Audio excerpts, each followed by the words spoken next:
होता है ना वो सही हो जाता है। दूसरी बात, तीसरी बात, जब संकीर्तनाचार्य जब बड़े ही भाव और मस्ती के साथ कुछ गाते हैं तो सामने वाला व्यक्ति, बैठे हुए व्यक्ति उत्साहवर्धन करता है तो गाने में भी आनंद मिलता है, आनंद की अनुभूति होती है।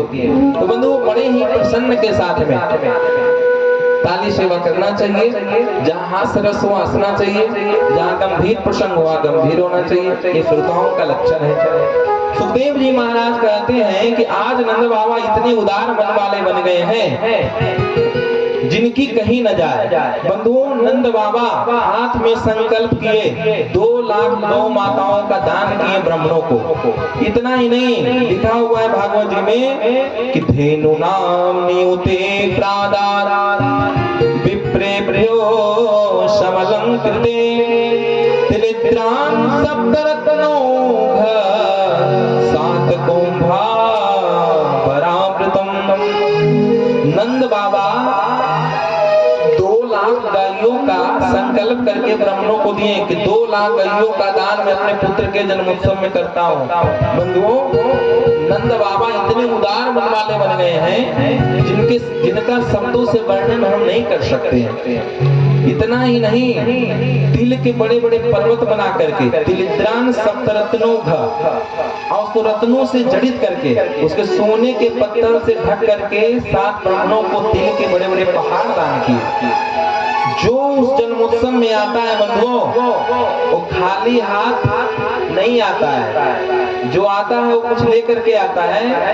और बंधुओं, और जो खाली हाथ में आता है ना तो वहां से खाली हाथ वो नहीं जाता है।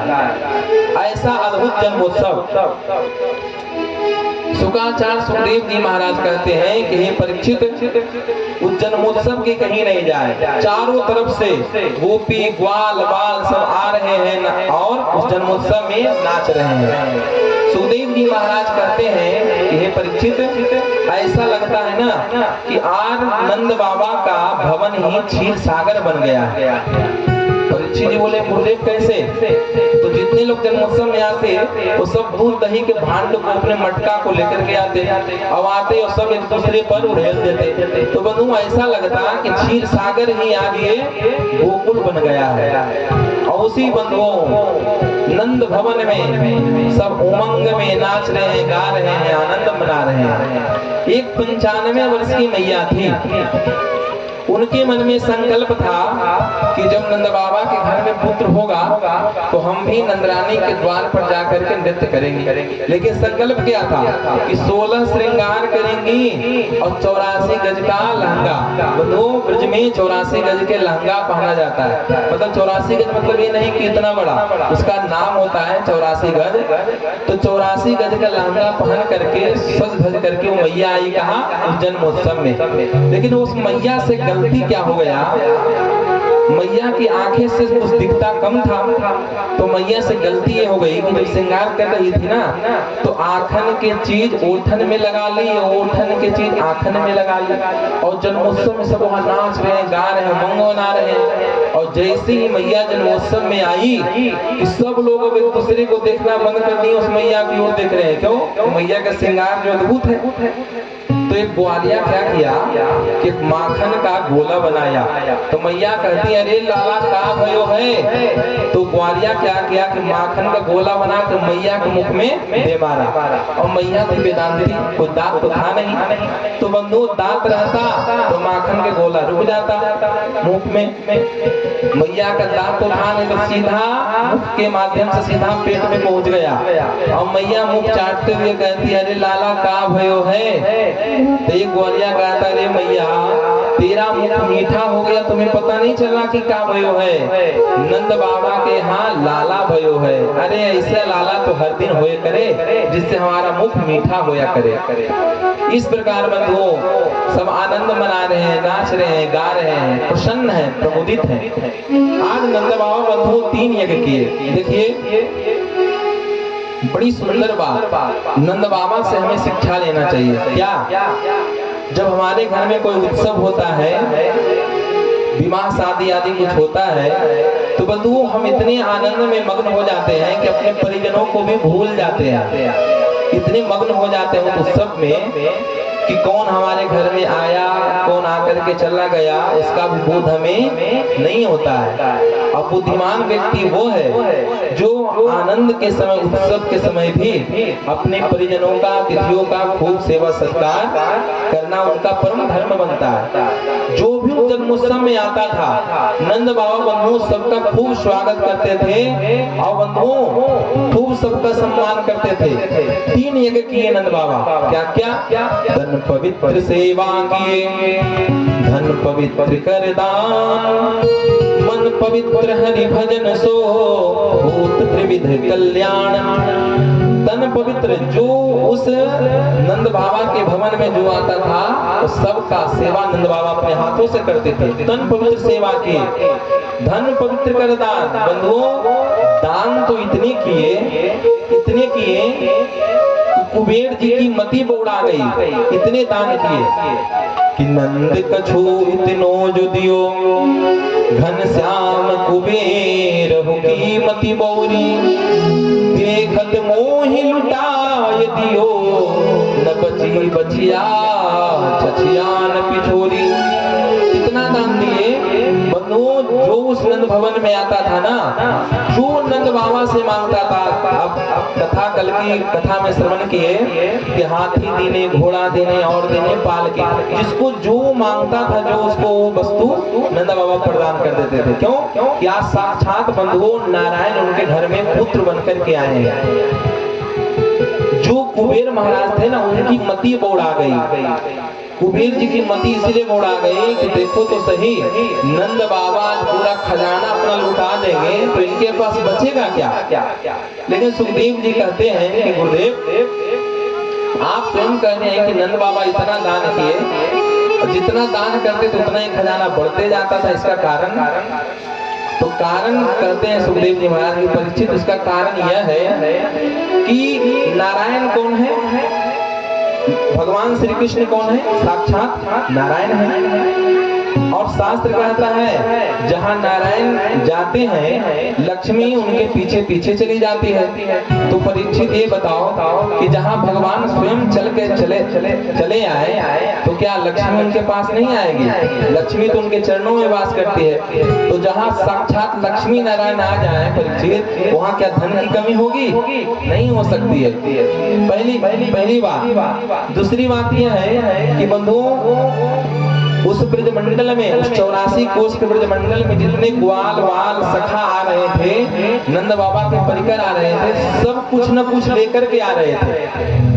तो नंद बाबा इधर से लुटाते तो जितने लोग रहते वहाँ, ऐसा नहीं कि लेकर के घर में रख करके चले जाते फिर आ जाते नाचने के लिए, वो भी सब लुटा देते। तो बंधुओं, बाहर का धन भी अंदर, और जो नंद बाबा लुटा रहे थे वह भी धन अंदर, तो खजाना बढ़ रहा था। नंद बाबा बंधुओं बड़े ही प्रसन्न हैं, प्रमुदित हैं, आनंदित हैं। गोपी ग्वाल सखा सब प्रसन्न है बंधुओं। आज नंद बाबा को होश आया कि देखो तो सही, हमारे पुत्र के जन्मोत्सव में सब आए, लेकिन रोहिणी मैया कहीं दिख नहीं रही है। बंधुओं, ये रोहिणी कौन है? कल की कथा में निवेदन किया था कि नंद बाबा के वसुदेव जी की 7 पत्नी थी ना, तो 7 पत्नी में पूर्वी रोहिणी, दूसरी नंबर की पत्नी कौन थी? रोहिणी। तो नंद बाबा के यहाँ ही रहती थी गोकुल में, और इन्हीं के गर्भ से बंधु बलराम जी का प्रादुर्भाव हुआ था, प्रकट हुआ था। आज बलराम भैया 1 वर्ष के हो गए, लेकिन उस जन्मोत्सव में रोहिणी मैया नहीं आई। क्यों नहीं आई? माताएं ध्यान दें।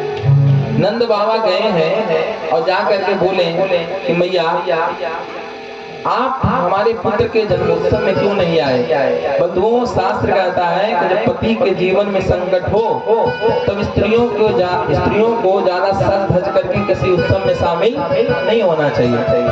और रोहिणी मैया के पतिदेव कौन है? वसुदेव जी महाराज। और वसुदेव जी हैं कहाँ? जेल में, कारागृह में। तो रोहिणी मैया सोची कि हमें उस उत्सव में शामिल नहीं होना चाहिए, लेकिन नंद बाबा यशोदा स्वयं बुलाने के लिए आए। और जब बुलाने के लिए आए हैं तो बंधुओं, निवेदन किए कि हे रोहिणी मैया, रोहिणी आप हमारे पुत्र के जन्मोत्सव में तो चलिए, आप नहीं जाएंगी तो हमें अच्छा नहीं लगेगा। आज रोहिणी माता सोच रही है कि देखो तो सही, संसार के नियम संसार के लिए, आज तो पूर्ण ब्रह्म परमात्मा हमारे ब्रजमंडल में, हमारे गोकुल में जन्म ग्रहण करके आए हैं, प्रकट हुआ है। तो संसार के नियम संसार के लिए, और आज तो परमात्मा जो हमारे इस गोकुल में आए हैं, तो आज तो जन्मोत्सव में अवश्य जाएंगे। अब वो सारे इस पृथ्वी के नियम को किनारे रख करके अब गई कहाँ, उस नंद भवन में, और जा करके बंधुओं भगवान श्री कृष्ण को गोद में उठा करके नाच रहे हैं, गा रहे हैं। आइए उसी भाव का दर्शन हम लोग करेंगे। एक बार प्रेम से वृंदावन बिहारी लाल की जय, नंद के लाला की। आइए एक बड़ा स्मरण है, आप यहाँ बधाई का आनंद लें। इसके तत्पश्चात हम सब कथा में आगे प्रवेश करेंगे। अरे ऐसन मनोहर मंगल मूरत सुहावन सुंदर सूरत अरे ऐसन मनोहर मंगल मूरत सुहावन सुंदर सूरत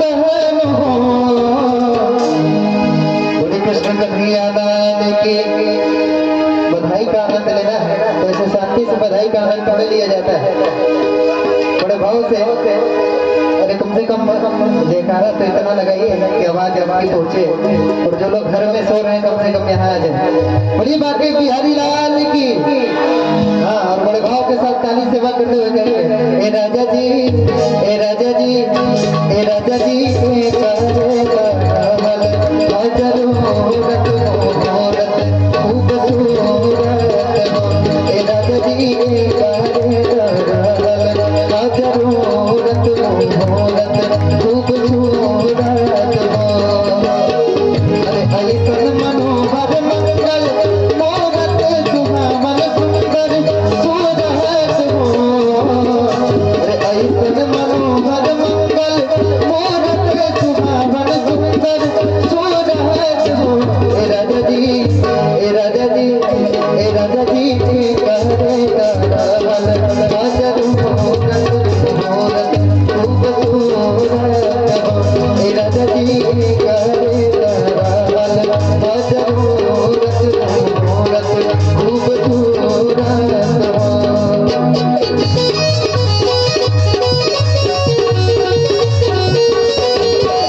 नहीं करोगे तो वाइस चांसलर और यूनिवर्सिटी के क्या होता है।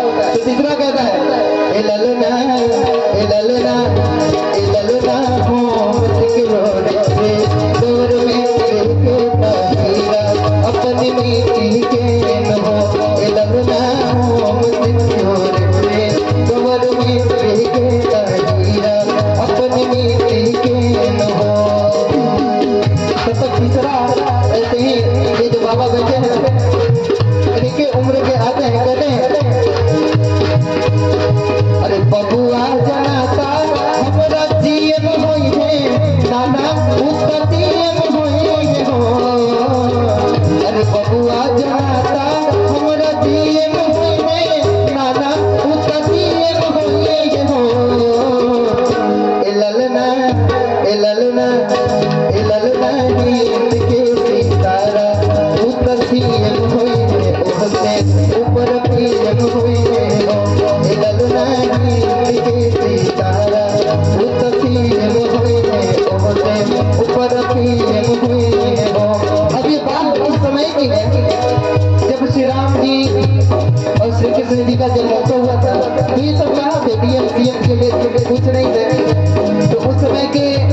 ऋषि मुनि थे गुरुदेव, आकर वो कहते हैं कि जो बकवास है हमारा बंद करो, अरे आज के समय का सोहर गाओ। तो वो कहते हैं कि बबुआ हमारा महाराज होइगे, राजा ही राज होइगे हो। अरे बबुआ हमारा महाराज होइगे, राजा ही राज होइगे हो। ए ललना ए ललना ए ललना खातू में तबीरा, दुख राज होइगे तेरा, वाक राज होइगे हो। ए ललना खातू में तबीरा, दुख राज होइगे तेरा, वाक राज होइगे हो। अरे ऐसन मनोहर मंगल मूरत सुहावन सुंदर सूरत हो। ऐसन मनोहर मंगल मूरत सुहावन सुंदर सूरत हो। ए राजा जी ए राजा जी ए राजा जी कहते सरवल जरूर खूबसूरत हो। ए राजा जी कहते सरवल जरूरत मूरत खूबसूरत हो। ए राजा जी कहते सरवल जरूरत मूरत खूबसूरत हो। बोले कृष्ण कन्हैया लाल की, बोले बांके बिहारी लाल की। बोले वृंदावन बिहारी लाल की। बंधुओं, उस नंद भवन में रोहिणी मैया आकर के नृत्य करने लगे। सब आनंदित हैं, प्रमुदित हैं, नाच रहे हैं, गा रहे हैं। सुखदेव जी महाराज कहते हैं कि आज नंद बाबा को होश आया कि देखो तो सही, 7 दिन बंधुओं आज हो गया, किसी को पता भी नहीं चला।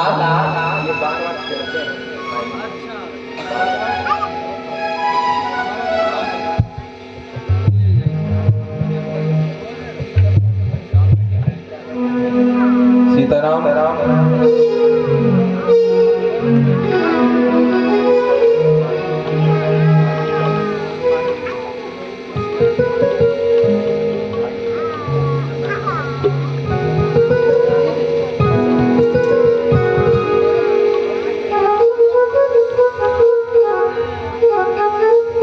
एक बार प्रेम से वृंदावन बिहारी लाल की।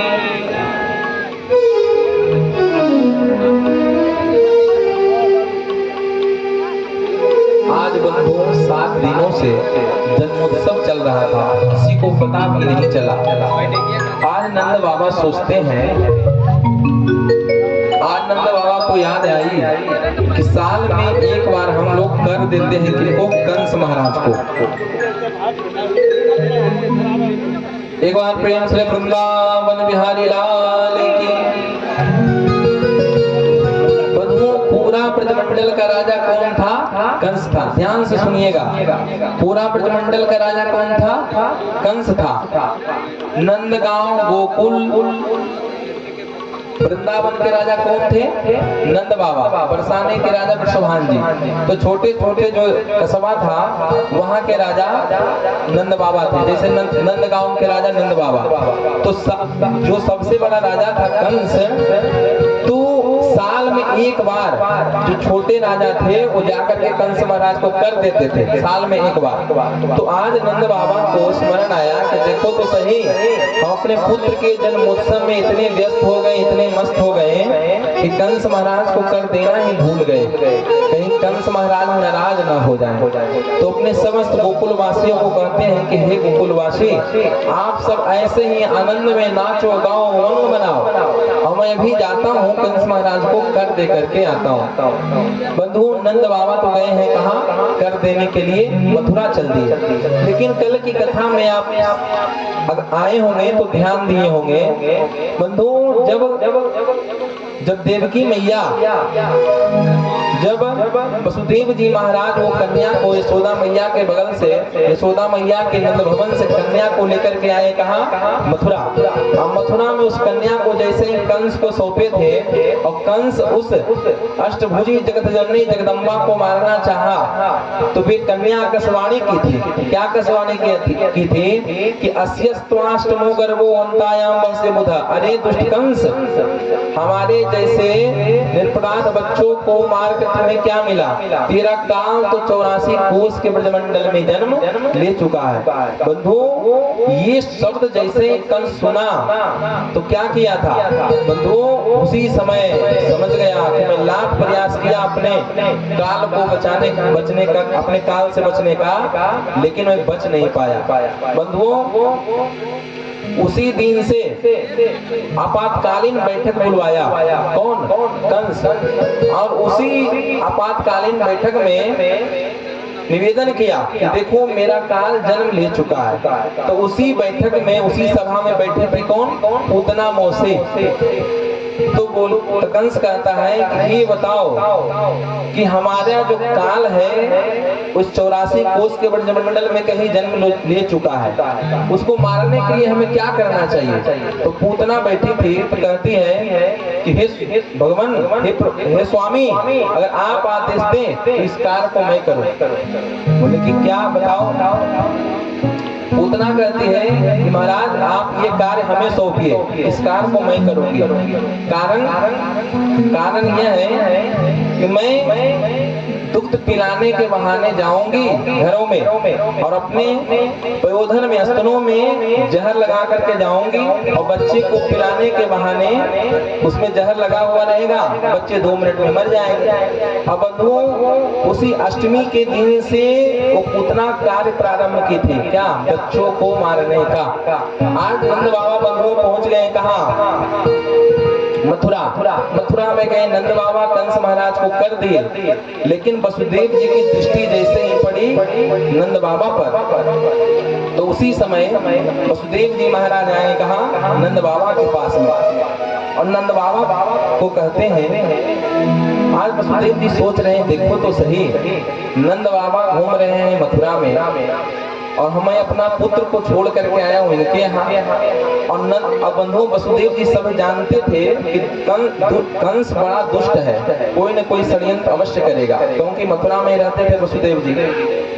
तो आज बंधुओं, वसुदेव जी और नंद बाबा बचपन के मित्र थे।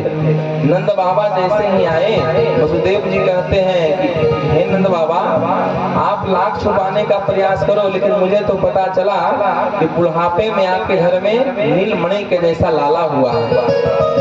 लेकिन नंद बाबा कहते हैं कि जब लेकिन आप बताए नहीं। बोले कि नंद बाबा बोले कि मैं इसीलिए नहीं बताया कि अरे बुढ़ापे में हमें एक पुत्र हुआ। जब मैंने सुना कि तुम्हारे एक नहीं 7 पुत्रों की हत्या दुष्ट कंस कर दिया, तो मैं अपना एक पुत्र का खुशी का समाचार सुनाने में हमें संकोच हुआ, इसीलिए न सुना पाए। बंधुओं, आज देखिए वसुदेव जी महाराज और नंद बाबा बचपन के मित्र हैं, तो वसुदेव जी प्रसन्न है कि नंद बाबा के घर में पुत्र हुआ है, लेकिन आज नंद बाबा दुखी हैं। यही बंधु मित्र का कर्तव्य है, यही मित्र का धर्म है। जेन मित्र दुख होई दुखारी, तीन ही विलोकत पातक भारी। जो अपने मित्र के दुखी में दुखी नहीं होता है, उस पर भगवान प्रसन्न नहीं होते हैं। अब मित्र का दुख अगर एक रज के समान भी हो ना, उसको सुमेरु पर्वत के समान समझना चाहिए। आज नंद बाबा दुखी हैं और वसुदेव जी महाराज प्रसन्न हैं, लेकिन वसुदेव जी कहते हैं कि नंद बाबा, आपको मथुरा में ज्यादा देर तक रहना आपको उचित नहीं है, शीघ्र चले जाओ आप कहाँ? गोकुल। क्योंकि मेरी ज्योतिष विद्या कह रही है कि तुम्हारे गोकुल में कोई बहुत बड़े उत्पात होने वाला है, तो शीघ्र चले जाओ। बंधु, नंद बाबा सोचते हैं कि वसुदेव अपने जीवन में कभी झूठ नहीं बोला, अगर वाणी ये बात कही है तो कोई न कोई घटना अवश्य घटने वाली होगी। बंधुओं, नंद बाबा उसी समय से हरि शरणम का माला सटकाना प्रारंभ किए कि हे गोविंद, हमारे कन्हैया को रक्षा करना, है प्रभु हमारे कन्हैया की रक्षा करना। लेकिन इधर क्या हुआ बंधुओं, जब पूतना को पता चला कि उसी अष्टमी की रात्रि में नंद भवन में गोकुल में भी एक बालक का जन्म हुआ है। पूतना सोचते हैं कि मेरा नाम क्या है, पूतना, यानी कोई पूत बचना नहीं चाहिए। और नंद भवन में बधाई बज रही है, अनहोनी हो रही है। बंधुओं, जैसे ही पूतना को पता चला, पूतना एक सुंदर स्त्री का स्वरूप धारण करके पहुंच गई कहाँ, उस नंद भवन में। सुखदेव जी महाराज कहते हैं कि हे परीक्षित, ऐसा लग रहा है कि साक्षात जगत जननी लक्ष्मी ही भगवान का दर्शन करने के लिए पधार रही है। बंधु, इतना सुंदर स्वरूप धारण की पूतना, इतना दिव्य स्वरूप कि उस गोकुल के जितने गोकुलवासी थे सब एक टकली लगा करके देख रहे हैं। इतना दिव्य स्वरूप धारण की पूतना और उस दिव्य स्वरूप को धारण करके बंधु उस नंद भवन में पहुंच गई। सुखदेव जी महाराज कहते हैं धीरे धीरे पूतना पहुंची कहाँ, यशोदा मैया के पास में। यशोदा मैया के जाके कहती है कि बहन यशोदा, बधाई हो, जब मैंने सुना कि आपके घर में लाला हुआ है तो हम बधाई देने के ताए आपके घर यहाँ आई हूँ। बंधु, यशोदा मैया सोचती है कि देखो तो सही, आज के पहले इनको तो मैं कहीं देखी नहीं, और लेकिन अगर मैं कुछ कुशल समाचार इनसे पूछूंगा तो गड़बड़ हो जाएगा। ये सोचेंगी कि देखो तो सही, हम तो यहाँ बधाई देने के लिए आई हैं, हमको पहचान भी नहीं रही है। तो जो बंधु यशोदा जो सबको यश प्रदान करे, वो यशोदा कुछ नहीं बोली, बोले हाँ बहन, आप ही लोग की कृपा से तो हमारे घर में लाला हुआ है। पूतना कहती है, पूतना क्या बोली, यशोदा ये तो बताओ कन्हैया है कहाँ, वो देखो पालने में सो रहा है। बंधुओं, यशोदा मैया गृह कार्य से सब उत्सव में आ रहे थे, सबके स्वागत के लिए बोले कि बहन तुम जाओ हमारे कन्हैया का आशीर्वाद दो, लेकिन जगाना मत। और बंधु, यशोदा मैया अतिथियों के स्वागत करने के लिए चल गई। पूतना तो यही चाह रही थी। धीरे धीरे बंधुओं, एक बार प्रेम से वृंदावन बिहारी लाल की। पूतना पहुंची कहाँ, पालने के पास में। अब तक भगवान तो बंधुओं हंस रहे थे, मुस्कुरा रहे थे, प्रसन्न थे, लेकिन जैसे ही पूतना की दृष्टि भगवान की दृष्टि से पड़ी, भगवान बंधु आंख बंद कर लिया। भगवान आंख बंद कर लिए, पूतना को देखे नहीं। इस पर संतों ने बंधुओं बहुत सारे भाव कहे हैं कि भगवान आंख बंद क्यों किए। तो एक संत कहते हैं कि भगवान सोचे कि देखो तो सही, लोग कहते हैं दो ही अवतारों को हमारा परिपूर्ण अवतार कहते हैं, राम और कृष्ण।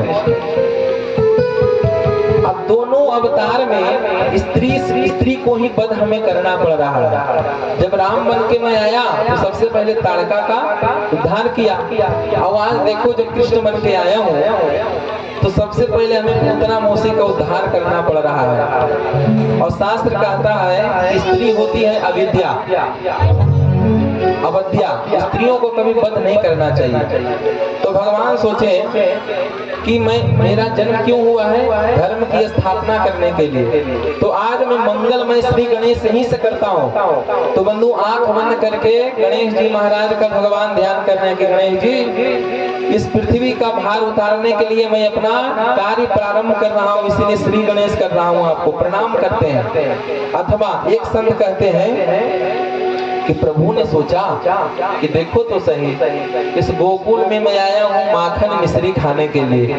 अभी माखन मिश्री मेरा मुख में गया तो नहीं, पूतना मौसी जहर पिलाने के लिए पहले आ गई। तो जहर पीना तो मेरा काम नहीं है ना, जहर पीने का काम किसका है? शंकर भगवान का, भोलेनाथ का। तो मन में सोचे, शंकर जी का ध्यान किए आंख बंद करके और शिव जी से कहते हैं कि हे भोलेनाथ, आपको जहर पीने का खूब अभ्यास है, तो आप आ जाइए और जहर आप पी जाना और दूध मैं पी लूंगा।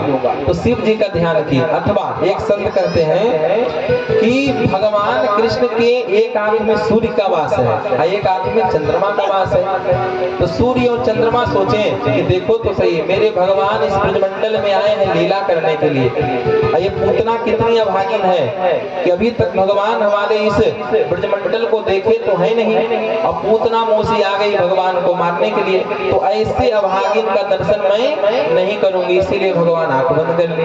अथवा एक संत कहते हैं कि भगवान कौन है? मायापति, मतलब कि माया को जो अपने बस में रखे वो कौन होता है? मायापति। और